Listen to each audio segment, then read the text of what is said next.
Good morning everyone, সকলে কেমন আছো? নিশ্চয়ই ভালোই আছো। আমি খুব ভালো আছি। এই দেখো সকাল সকাল স্নান হয়ে গেছে, মানে সকাল সকাল দেখো 11:30 বাজে। আজকে রোদ অনেক লেটে উঠেছে, এই জাস্ট রোদ উঠলো, তাই স্নান করে আমি একটু ছাদে জামা কাপড় মেলতে এসেছি। আর আজকের ভিডিওটা আমি বাপের বাড়ি থেকে শুরু করছি, আজকে বিকেলবেলা বাড়ি চলে যাবো। তাহলে আমি নিচে যাই। সকালবেলায় চা বিস্কুট খাওয়া হয়ে গেছে, তারপরে খুব খিদে লেগেছিলো, তাই আমরা ভাবলাম একটু চানাচুর খাই।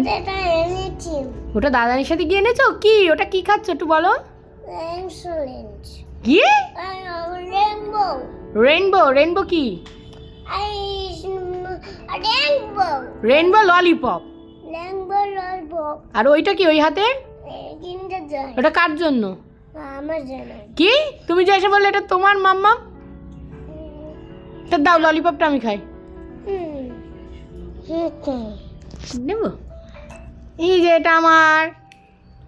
গতকাল মা যে কাঁচিপোড়া পিঠেগুলো করেছিল সেগুলো মা আজকে দুধে ভিজিয়েছে, আর তেমনই নরমই রয়েছে। আমি বলেছিলাম না, একদম নরম হয়েছে, আর খেতে তো ভালোই হয়েছে।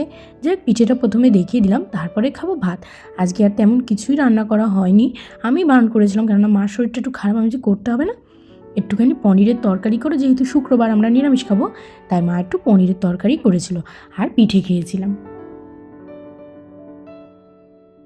তারপরে কিছু সময় আমি, বাবা, মা, মাসি সবাই মিলে একটু বসে গল্প করে নিলাম ছাদে। আর এই দেখো রায়ান দা গাড়ি চালাচ্ছে, বলছে এটা আমার গাড়ি, আমি গাড়ি চালাবো। আমার বাবার পেটের উপর উঠে গাড়ি চালাচ্ছে।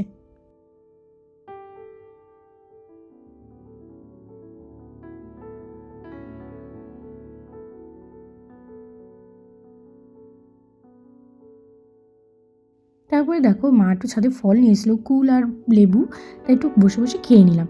তারপরে সন্ধ্যেবেলায় রায়ানের বাবাই এসছে আমারে আর রায়ানের নিতে।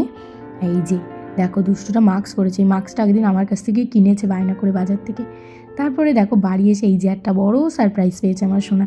ওর দাদান ওর জন্য গাড়ি অর্ডার দিয়েছিল, সেটাই এসছে। ওর বাবাই আগের দিনই সব সেট করে রেখে দিয়েছিল, ও এসে চালাচ্ছে। পেয়ে তো ভীষণ খুশি, সারাদিন, মানে সারাদিন না, সেই সন্ধ্যার থেকে শুধু চালিয়েই যাচ্ছে।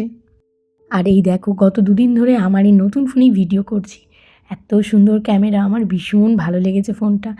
তারপর আমাদের বাড়ি এসেছিলো বড় ননদ আর নন্দাই, এসে ওরা বেশিক্ষণ বসেনি, 2 মিনিটও বসেনি। এসেছিলো ওদের পাশের বাড়ি মৎস্য হচ্ছে, তাই আমাদের একটু খিচুড়ি প্রসাদ আর মহাপ্রসাদ দিতে, সেটাই আমি আর মামুনি একটু খেয়ে নিলাম। মামুনি আমার খাইয়ে দিল, আমি আর হাত দিইনি, মামুনি আমার খাইয়ে দিল।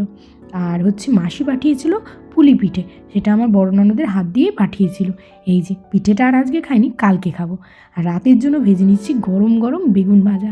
কার কার ভালো লাগে বলো, আমার কিন্তু গরম বেগুন ভাজা খুব ভালো লাগে। বিশেষ করে ডাল হবে, ডালের সাথে গরম গরম বেগুন ভাজা, বাটার বেগুন ভাজা আর গরম ভাত খেতেও কিন্তু খুব ভালো লাগে।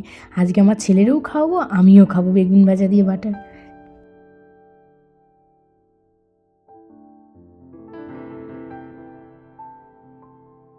আর আজকে যেহেতু শুক্রবার, তাই মামুনি রান্না করেছিল সাদা শুক্তো, সয়াবিন দিয়ে পনির দিয়ে তরকারি, বেগুন ভাজা। এই দিয়ে ডিনারটা সেরে নিই। গুড নাইট সবাইকে।